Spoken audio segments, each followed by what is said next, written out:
Eu nunca imaginei que uma decisão de 30 segundos mudaria completamente a minha vida. Meu nome é Rafael, tenho 28 anos e o que aconteceu comigo há 3 semanas ainda parece surreal. Quando parei meu carro naquela madrugada fria, eu não tinha ideia do turbilhão que estava prestes a entrar. Era uma terça-feira, por volta das 3 da manhã. Eu estava voltando de uma viagem de trabalho, dirigindo pela rodovia quase vazia. A estrada estava escura, apenas meus faróis e alguns postes distantes iluminavam o caminho. Eu estava exausto, pensando apenas em chegar em casa e cair na cama. Foi quando vi uma silhueta na beira da estrada. Meu primeiro instinto foi acelerar e passar direto. Quem para ajudar estranhos às 3 da manhã numa rodovia deserta?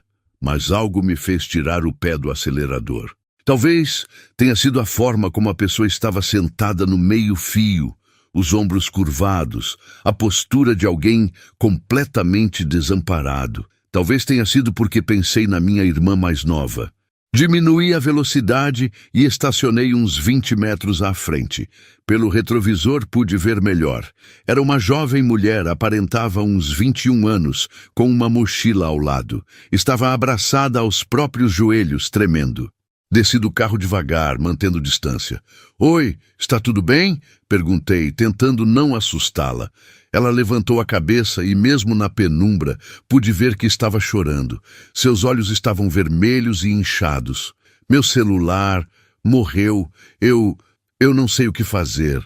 Expliquei que podia ligar para alguém por ela, ou levá-la até o posto de gasolina mais próximo. Ela hesitou, e eu entendi completamente. Confiança em estranhos não é algo que se dá facilmente, ainda mais nessas circunstâncias. "Olha, vou ficar aqui do lado de fora do carro. Você pode entrar, eu deixo as portas destravadas. Enquanto isso, ligo para quem você quiser. Pode até gravar um áudio antes descrevendo meu carro e a placa, se isso te deixar mais segura", ofereci. Algo na minha voz deve ter transmitido sinceridade, porque ela aceitou. Me passou o número da mãe. Liguei, mas ninguém atendeu. Tentei mais 2 vezes. Nada. "Ela deve estar dormindo", a garota murmurou, a voz quebrando. Meu pai mora longe. Não quero incomodá-lo." "Qual a situação? Por que está aqui?" perguntei gentilmente. E então ela me contou. Seu nome era Isabela. Tinha brigado com o namorado, que a deixou na estrada depois de uma discussão terrível, e estava tentando voltar para casa. Eles tinham ido a uma festa em outra cidade e tudo tinha desandado. Meu sangue ferveu. Que tipo de pessoa abandona alguém numa rodovia no meio da madrugada? "Vou te levar para casa", decidi. "Me passa seu endereço." Durante os 40 minutos de viagem, Isabela foi se abrindo. Contou sobre a família, sobre como os pais eram divorciados há 5 anos, como morava com a mãe, mas sentia falta do pai, que tinha se mudado para o interior depois da separação. Falou sobre como se sentia perdida, sobre pressões na escola, sobre relacionamentos complicados. Tentei oferecer algum conforto, compartilhei algumas experiências minhas. Falei sobre a importância de se valorizar e não aceitar migalhas de ninguém. Quando chegamos na casa dela, uma residência simples num bairro tranquilo, ela parecia um pouco melhor. "Muito obrigada", ela disse, os olhos marejados novamente, mas dessa vez de gratidão. Você salvou minha vida hoje, de verdade." "Fica bem, Isabela, e se cuida, tá? Você merece muito mais do que passou hoje." Ela acenou e entrou em casa. Esperei até vê-la entrar em segurança, depois fui embora. Pensei que aquilo fosse o fim da história. Um bom ato, uma ajuda pontual e vida que segue. 2 dias depois, na quinta-feira à tarde, meu telefone tocou. Número desconhecido. "Alô, Rafael?" A voz era masculina, firme, mas havia algo nela que não consegui identificar. "Meu nome é Roberto, sou pai da Isabela." Meu coração acelerou. Será que ele estava bravo? Será que Isabela tinha contado uma versão distorcida? Minha mente disparou em 1000 direções. "Oi, sim, eu ajudei sua filha na terça à noite", respondi, tentando manter a voz calma. Houve uma pausa longa demais, desconfortável. "Eu sei, ela me contou tudo." Outra pausa. Preciso conversar com você pessoalmente. Pode se encontrar comigo amanhã? Aquilo era estranho, muito estranho. Claro, mas está tudo bem? A Isabela está bem? Ela está, mas realmente preciso falar com você. É importante. Ele me passou o endereço de uma cafeteria no centro da cidade e marcamos para as 15 horas da sexta-feira. Desliguei o telefone com um nó no estômago. Passei a noite toda pensando em todas as possibilidades. Será que ele achava que eu tinha segundas intenções? Será que ia me processar por algo? Será que Isabela tinha se metido em mais problemas? Quando cheguei na cafeteria, Roberto já estava lá. Um homem de uns 50 anos, cabelos grisalhos, expressão séria, mas gentil. Usava óculos de grau e tinha uma presença que impunha respeito. Sentei-me à frente dele, minhas mãos suando. Rafael! Ele começou e seus olhos ficaram vermelhos imediatamente. Eu não sei nem por onde começar. Meu coração disparou. Isabela me contou o que você fez por ela. Toda a história. Ele respirou fundo. Mas tem coisas que ela não te contou. Engoli seco. Naquela noite, quando você a encontrou, ela não estava apenas abandonada na estrada. Sua voz falhou. Ela tinha acabado de sair de um carro onde quase foi agredida fisicamente pelo namorado. Ela conseguiu fugir, mas estava em pânico. Estava pensando em... Ele não conseguiu terminar a frase. Sentiu sangue gelar nas veias. O celular dela não tinha só descarregado. Ele tinha quebrado o aparelho dela na briga. Ela estava sozinha, assustada, sem ter como pedir ajuda. E então você apareceu. As lágrimas começaram a descer pelo rosto dele, um homem adulto, chorando abertamente na minha frente. O psicólogo que ela começou a ver depois do episódio me disse que, se você não tivesse parado, as consequências poderiam ter sido devastadoras.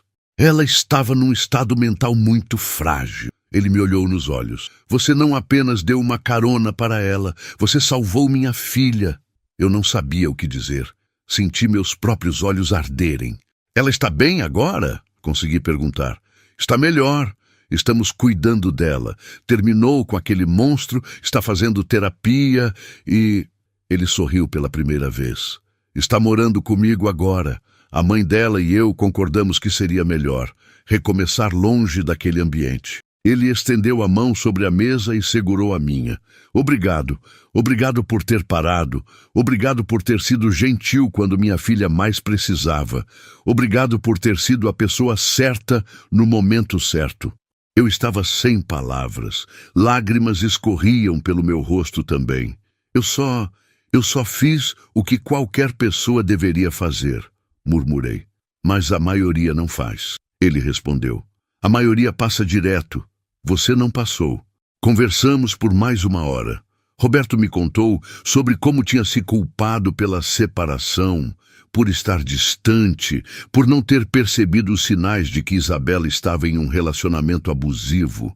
Contou sobre como estava tentando reconstruir a relação com a filha.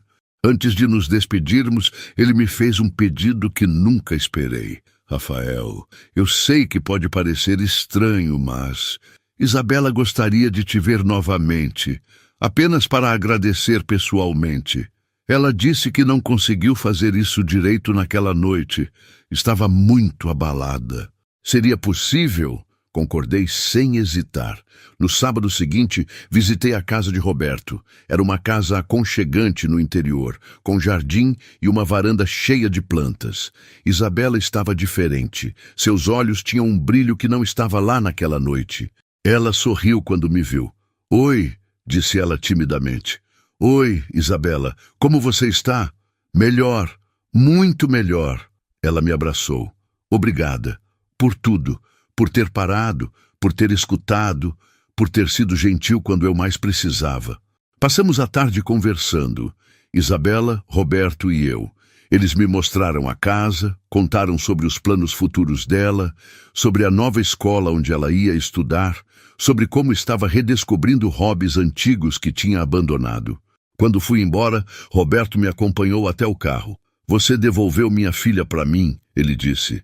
Não apenas fisicamente, mas Você devolveu a esperança dela na humanidade. Num momento onde tudo parecia perdido, você mostrou que ainda existe bondade no mundo. Dirigi de volta para casa com o coração cheio. Aquela decisão de 30 segundos, de tirar o pé do acelerador, de voltar, de parar e ajudar, tinha mudado não apenas a vida de Isabela, mas a minha também.